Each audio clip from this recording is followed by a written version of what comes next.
45 spitting on its side, trying to fit into the optical drive that I'm attempting to hide under my MacBook Air and my 23-year-old pride.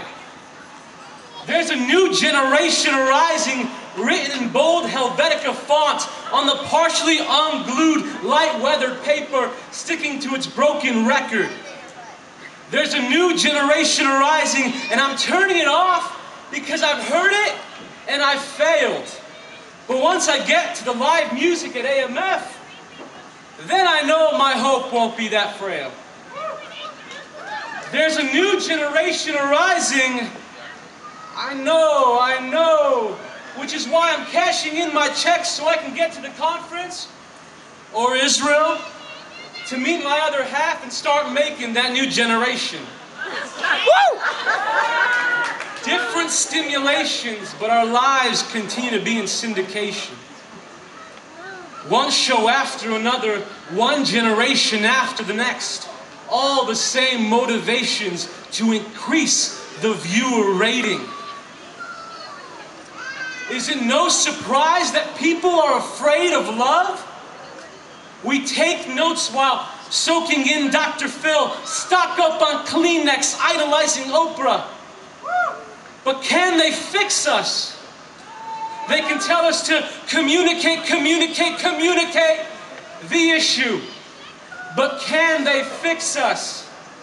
What would they do to fix the broken trust of the young girl who was taken advantage of by lust by the boy she thought she loved? Better yet, how would they help that boy become a man? Would a lifetime membership to LA Tan restore the countless gray hairs back to their true glory on a middle-aged woman's story after she worries and tears fill her eyes day in and day out, noticing her man committing adultery in his heart, wandering his eyes to some young heart who hasn't birthed 3 lives? Better yet, how would they help her husband?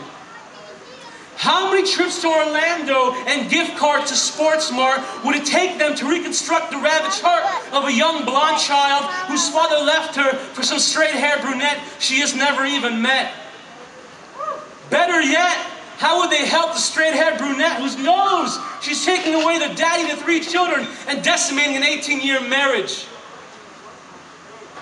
Will the new computer they give the little boy who lost both legs and his right to live help stop the tears coming from the shift of his peers to the other side of the cafeteria table?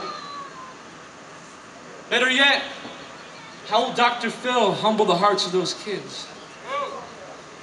Is it no surprise that people are afraid of love? How can we expect the young girl to believe in love when the boy she thought she loved, who told her he loved her, took advantage of her?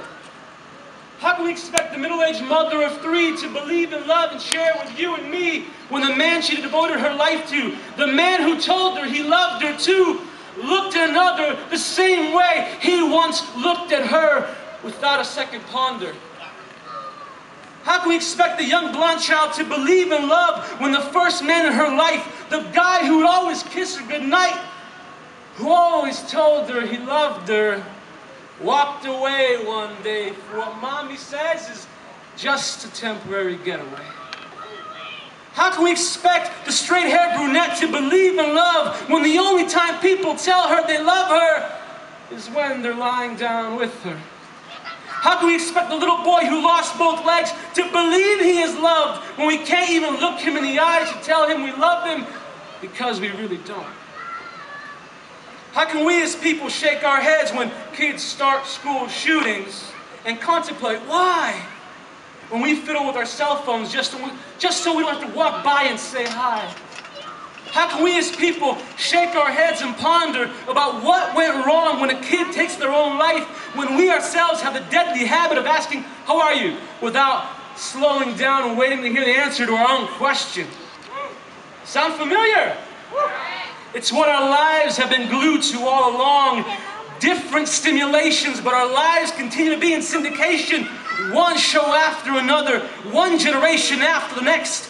All the same motivations to increase the viewer rating. The only aspect that changes are the hands you hear loudly clapping and the different voices in the background laughing. How can we expect people to love when they have never been loved before? How? There is hope. I believe love is real. Love is not a myth, not something to be won after you sleep with someone. I speak of love that is given by the giver as a gift, that cannot be earned and that cannot be gained. The kind of love that doesn't initiate through the purchase of a diamond ring and a, will you marry me? But through the humbling of our prides, the repentance of our spirit, and the acceptance of His ultimate sacrifice, and the devotion of our hearts and lives to He who first loved us.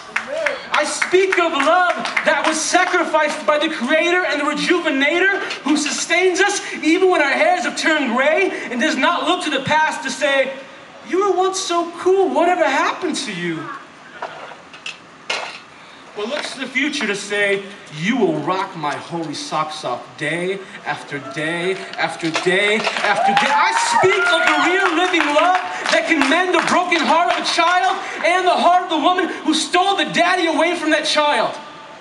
I speak of the real living love that doesn't flinch in the face of the status quo, but that looks past the North Face jackets, through the pink polo, past the dark eyeliner, through the suit and tie, past the money clip, and punctures through leather and chains to hit the spot that's been hurting all along. Your soul, your heart, your hope, your trust, your mind. You can smile all you want. You can laugh until your lungs pop out, but there has never been and there will never be anyone like Him. The real love I speak of, the love that will fulfill you so much more than any amount of fleshly friction or friend request addiction. The love that raises the dead, turns tables upside down, turns love right side up, hangs out with prostitutes and social rejects, listens to you when no one else will, washes away your sin and my sin, and claims to be the only way, the only truth, the only life, and gives us true destiny. That is not the same love that is being preached to you by the hands that are caressing and pressing you into bed. Love is real. Love is not a myth, not something to be won after you sleep with someone. Moshe, he shouted it from the base of Mount Sinai. And God's only Son, Yeshua the Messiah, died for love at the base of His execution stake at Calvary. And we carry our pocket Bibles near our wallets, warming them up for our religious clubs after school, not even thinking about opening it up at the dinner table. I mean, who wants to cause controversy, right? Let's keep the peace. Besides, we're doing our duty by wearing our Jesus is my homeboy t-shirts. We don't want to push it, or worse, to offend anyone.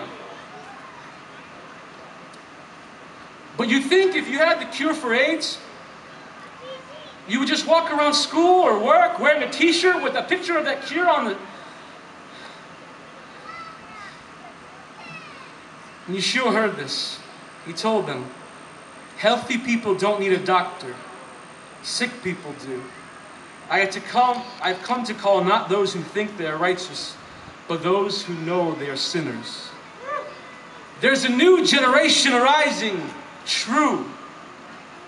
Yet generational revival will continue as I realize life is not all about me, and you realize life is not all about you. But I have to believe, and you have to believe, and we have to believe broken hearts can be made new.